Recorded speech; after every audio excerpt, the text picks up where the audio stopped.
श्री स्वामी समर्थ तुम्हा सर्वांचं माझ्या चॅनलमध्ये मनापासून स्वागत आहे। तर या मार्गशीर्ष महिन्यातील प्रत्येक गुरुवारी आपल्याला अतिशय प्रभावी काही उपाय आपल्याला करायचे आहे। आपल्या घरामध्ये हे उपाय केल्यामुळे आपल्या घरावरती देवी लक्ष्मीची अखंड कृपा राहील। देवी लक्ष्मी आपल्या घरामध्ये स्थिर निवास करेल। तर बघा, तुम्ही जर हे व्रत करत असाल किंवा करत नसाल तरी देखील तुम्हाला मार्गशीर्ष महिन्यातील प्रत्येक गुरुवारी हे काही उपाय तुम्हाला करायचेच आहे। हे उपाय केल्यामुळे प्रचंड लाभ तुम्हाला होणार आहे। या व्रताची फलश्रुती तुम्हाला मिळणार आहे। मार्गशीर्ष महिना हा सर्व महिन्यांमध्ये श्रेष्ठ मानला जातो। त्याचबरोबर तो श्रीकृष्णांना अतिशय प्रिय असा महिना आहे।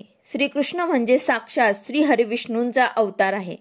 त्यामुळे या महिन्यामध्ये आपल्याला प्रत्येक गुरुवारी सकाळपासून ते संध्याकाळपर्यंत असे काही उपाय आपल्याला करायचे आहे। यामुळे आपल्या घरावर श्री हरींची कृपा दृष्टी राहील। तर बघा, मार्गशीर्ष महिन्यामध्ये प्रत्येक गुरुवारी आपण महालक्ष्मीची सेवा उपासना करत असतो।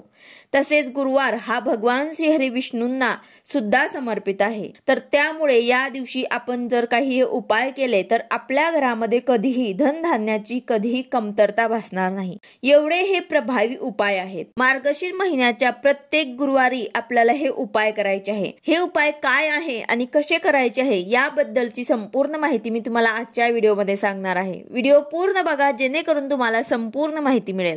जर तुम्ही चॅनलवर नवीन असाल तर चॅनलला सबस्क्राइब करायला मात्र विसरू नका आणि व्हिडिओला लाईक करायला मात्र विसरू नका। तर बघा, आपल्याला मार्गशीर्ष महिन्यात प्रत्येक गुरुवारी सकाळी लवकर उठून सगळ्यात आधी आपल्या मुख्य दरवाजा उघडायचा आहे। घरासमोर जागा स्वच्छ आपल्याला करायची आहे। आपल्या घराच्या उंबरठ्यावर आपल्याला हळदीचे लेपन सुद्धा करायचे आहे। बघा, सकाळी सकाळी देवी लक्ष्मीच्या आगमनाची वेळ असते।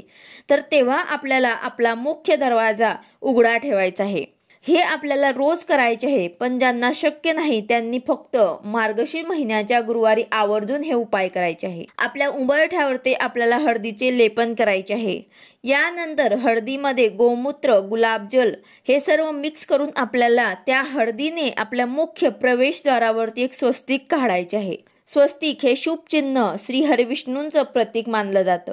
ज्या घराच्या प्रवेशद्वाराबाहेर हे चिन्ह काढलं जातं त्या घराकडे देवी लक्ष्मी ही आकर्षित होते आणि त्या घरामध्ये देवी लक्ष्मीचं आगमन होते। स्वस्तिक काढून झाल्यानंतर आपल्याला स्वस्तिकाचं पंचोपचार पूजन करायचं आहे। हळद, कुंकू, अक्षता, धूप, दीप ओवाळून आपल्याला पंचोपचार पूजन करून घ्यायचं आहे। तसेच आपण आपल्या दरवाजाला कवड्यांचं तोरण सुद्धा लावत असतो। जर तुम्ही आतापर्यंत कवड्यांचं तोरण नसेल लावलेलं तर तुम्ही आवर्जून मार्गशीर्ष महिन्यामध्ये लावा। आता याच सोबत आपल्याला आंब्याच्या पानांचं तोरण सुद्धा लावायचं आहे। तुम्हाला दर गुरुवारी मुख्य प्रवेशद्वारावरती हे आंब्याच्या पानांचं तुम्हाला तोरण लावायचं आहे। तर अतिशय सोपे उपाय तुम्हाला नक्कीच करायचे आहे। मार्गशीर्ष महिन्यामध्ये प्रत्येक गुरुवारी आपल्याला देवपूजेच्या अगोदर आपल्या मुख्य प्रवेशद्वाराची, आपल्या उंबरठ्याची आपल्याला पूजा करून घ्यायची आहे। कारण यामुळेच म्हणजे आपल्या घराच्या प्रवेशद्वारातूनच सकारात्मकता आणि नकारात्मकता दोन्ही प्रकारच्या ऊर्जा ज्या आहेत त्या आपल्या घरामध्ये प्रवेश करत असतात। देवी लक्ष्मीचं आगमन दिवसभरामध्ये आपल्या घरामध्ये व्हावं, तिच्या स्वागतासाठी, तिला आपल्या घराकडे आकर्षित करण्यासाठी सगळ्यात आधी आपल्याला उंबरठ्याचं पूजन करायचं आहे। पंचोपचार पूजन करून आपल्याला दिवे लावायचे आहे। दिव्याखाली तुम्हाला फुलांचं किंवा तांदळांचं आसन सुद्धा द्यायचं आहे। उंबरठ्याबाहेर तुम्हाला 2 दिवे लावायचे आहे। 2 दिवे जर लावणे शक्य नसेल तर एक जरी लावला तरी सुद्धा चालेल। तर तुम्हाला सकाळ संध्याकाळ दोन्ही वेळेला उंबरठ्याच्या बाहेर तुम्हाला गुरुवारी दिवे सुद्धा लावायचे आहे।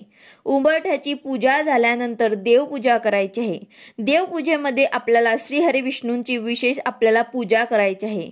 गुरुवारच्या दिवशी पिवळ्या रंगाला अतिशय महत्त्व आहे। तर पिवळी फुलं तुम्हाला असतील तर ते तुम्हाला अर्पण करायचे आहे। यानंतर तुळशीचे देखील या दिवशी आपल्याला पूजन करायचे आहे। तुळशीला आपल्याला थोडंसं कच्चं दूध, अगदी 1 चम्मच आपल्याला कच्चं दूध जे आहे ते आपल्याला अर्पण करायचं आहे। यामध्ये चिमूटभर हळद सुद्धा तुम्हाला घालायची आहे। हा उपाय तुम्ही प्रत्येक गुरुवारी देखील करू शकतात, पण ज्यांना प्रत्येक गुरुवारी करणं शक्य नाही त्यांनी किमान मार्गशीर्ष महिन्याच्या प्रत्येक गुरुवारी आवर्जून करावं।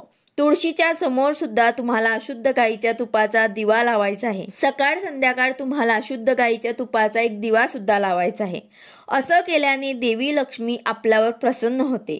तसेच मार्गशीर्ष पौर्णिमेला अन्नपूर्णा जयंती साजरी केली जाते। तर या महिन्यामध्ये अन्नपूर्णा देवीची विशेष कृपा आपल्यावरती राहावी यासाठी आपल्याला गुरुवारच्या दिवशी स्वयंपाकघरामध्ये अन्नपूर्णा देवीची सुद्धा आपल्याला पंचोपचार पूजन करायचं आहे। धूप दीप नैवेद्य अर्पण करून पंचोपचार पूजन करायचं आहे। असं केल्यामुळे आपल्या घरामध्ये धनधान्याची कमतरता भासत नाही। देवी लक्ष्मी सोबतच अन्नपूर्णा देवीची सुद्धा आपल्या घरावर ते कृपा दृष्टी राहील। स्वयंपाकघरामध्येही आपल्याला हळदीचे एक स्वस्तिक काढायचे आहे। दर गुरुवारी गॅसचा ओटा जो आहे तो आपल्याला स्वच्छ पुसून आपल्याला गॅसची पंचोपचार पूजन करायचं आहे। स्वयंपाकघरात देखील बरेचशी नकारात्मकता राहते, ज्यामुळे बऱ्याचदा आपल्याला स्वयंपाक करताना चिडचिड होते। तर ह्या सर्व गोष्टी आपल्या स्वयंपाकघरातून नाहीशा व्हाव्यात यासाठी आपल्याला हे काही छोटे छोटे उपाय सुद्धा करायचे आहे। गॅसचा ओटा जो आहे तो तुम्हाला स्वच्छ पुसून घ्यायचा आहे। तसेच आपल्याला स्वयंपाकघरामध्ये एक स्वस्तिक सुद्धा काढायचं आहे, त्याचं सुद्धा तुम्हाला पंचोपचार पूजन करायचं आहे आणि आपल्या अन्नपूर्णा देवीचं सुद्धा तिथेच तुम्हाला पूजन करायचं आहे। तर अशा प्रकारे स्वयंपाकघरामध्ये सुद्धा हे काही छोटे छोटे उपाय तुम्हाला करायचे आहे, जेणेकरून आपल्या घरामध्ये देवी अन्नपूर्णाची कृपा दृष्टी राहते। स्वयंपाकघरामध्ये देखील सकारात्मक ऊर्जाचा संचार राहतो। आपल्या कुटुंबियांना आरोग्यदायी लाभ व्हावं यासाठी आपल्याला हे उपाय करायचे आहे, म्हणून ह्या गोष्टी आवर्जून सर्वांनी करायच्या आहे। त्यानंतर मार्गशीर्ष गुरुवारचे जर तुम्ही व्रत करत असाल तर या व्रताच्या पूजेची मांडणी तुम्हाला करून घ्यायची आहे। हे दिवे लागणीच्या वेळेस तुम्हाला कथा वाचन करायचं आहे, म्हणजेच पूजा मांडणी जी आहे ते आपल्याला सकाळी करून घ्यायची आहे आणि संध्याकाळी नैवेद्य दाखवून आरती करायची आहे। आता ज्यांच्या घरामध्ये गुरुवार व्रत केले जातात त्यांनी आणि ज्यांच्या घरात हे व्रत केले जात नाही त्यांनी सुद्धा हे सर्व उपाय करायचे आहे।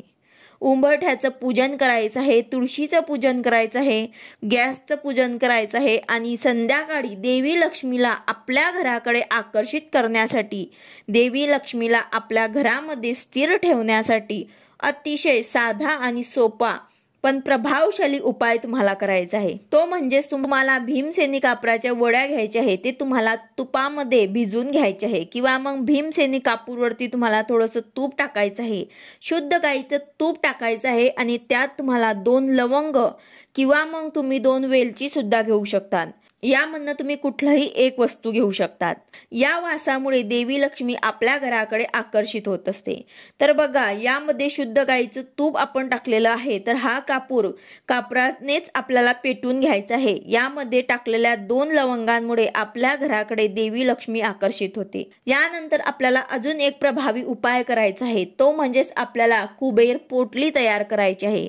यासाठी तुम्हाला एक लाल रंगाचा कपडा घ्यायचा आहे आणि त्यामध्ये तुम्हाला 5 वस्तू टाकायच्या आहेत। यापासूनच आपल्याला कुबेर पोटली तयार करायची आहे। आता कुबेर पोटली जर तुम्हाला बाजारामध्ये मिळाली तर त्यामध्ये सर्व साहित्य असते, पण घरातल्या वस्तूंपासून सुद्धा आपण हे पोटली तयार करू शकतात। तर बघा, यासाठी तुम्हाला 5 हळकुंड घ्यायचे आहे, लेकरूवाडी हळकुंड तुम्हाला घ्यायचे आहे। त्याचसोबत तुम्हाला 5 सुपाऱ्या घ्यायच्या आहे। सुपाऱ्या हे वापरलेल्या नसाव्यात, तुम्ही नवीन सुद्धा आणू शकतात। यानंतर तुम्हाला 5 पिवळ्या कवड्या घ्यायच्या आहे। जर तुमच्या घरामध्ये पिवळ्या कवड्या नसतील, हे खरेदी करून आणायचे आहे। यानंतर ते 5 कवड्या सुद्धा घ्यायच्या आहे आणि त्याचबरोबर एक नाणं घ्यायचं आहे आणि त्याचबरोबर एक अजून गोष्ट तुम्हाला घ्यायची आहे, ते म्हणजेच 5 लवंग तुम्हाला घ्यायचे आहे। फूल असलेल्या 5 लवंग तुम्हाला घ्यायचे आहे। तर अशा प्रकारे तुम्हाला ह्या 5 वस्तू 5-5 अशा प्रकारे घ्यायचे आहे। या पोटलीमध्ये तुम्हाला हे वस्तू जे आहे ते सर्व बांधायचे आहे आणि एक पोटली तयार करायची आहे। या वस्तूंवरती तुम्हाला हळदी कुंकू वाहून घ्यायचं आहे। त्यानंतर आपल्याला हे नुसतीच पोटली तयार करायची नाही, तर यावरती आपल्याला सेवा सुद्धा करायची आहे आणि पोटलीला प्रत्येक गुरुवारी मार्गशीर्ष महिन्याच्या प्रत्येक गुरुवारी आपल्याला अभिमंत्रित करायचे आहे। अभिमंत्रित करण्यासाठी काय करायचं आहे, तर आपल्याला एका कपड्यामध्ये हे वस्तू ठेवल्या आहेत, त्या वस्तूला गाठ मारून घ्यायची आहे, एक पोटली तयार करायची आहे आणि आपल्या उजव्या हातामध्ये घेऊन त्यावरती महालक्ष्मीचं गुरुवारच्या दिवशी आपल्याला पूजन करायचं आहे आणि यावर सेवा करायची आहे। उजव्या हातात घेऊन तुम्हाला 1 वेळा श्री सुक्ताचं पठण करायचं आहे आणि 1 वेळा महालक्ष्मी अष्टकमचं पठण करायचं आहे आणि हे अभिमंत्रित पोटली तुम्हाला तुमच्या तिजोरीत ठेवायची आहे। तर अशा प्रकारे हे पोटली मार्गशीर्ष महिन्याच्या प्रत्येक गुरुवारी उजव्या हातात घेऊन त्यावर तुम्हाला हे सेवा करायची आहे. हे पोटली जे आहे ते तुम्हाला अभिमंत्रित करायचे आहे. अतिशय प्रभावी उपाय आहे, तुम्ही नक्कीच करून बघा. तर अशा प्रकारे तुम्हाला हे छोटे छोटे काही उपाय प्रत्येक गुरुवारी तुम्हाला करायचे आहे. मार्गशीर्ष महिन्याच्या प्रत्येक गुरुवारी तुम्हाला हे उपाय करायचे आहे. जर तुम्ही मार्गशीर्ष महिन्याचे उपवास करत असाल किंवा नसाल तरी सुद्धा तुम्हाला हे उपाय आवर्जून करायचे आहे. व्हिडिओ आवडला असेल तर लाईक करा, शेअर करा, सबस्क्राईब करा. भेटूया अशाच नवीन व्हिडिओ सोबत. श्री स्वामी समर्थ.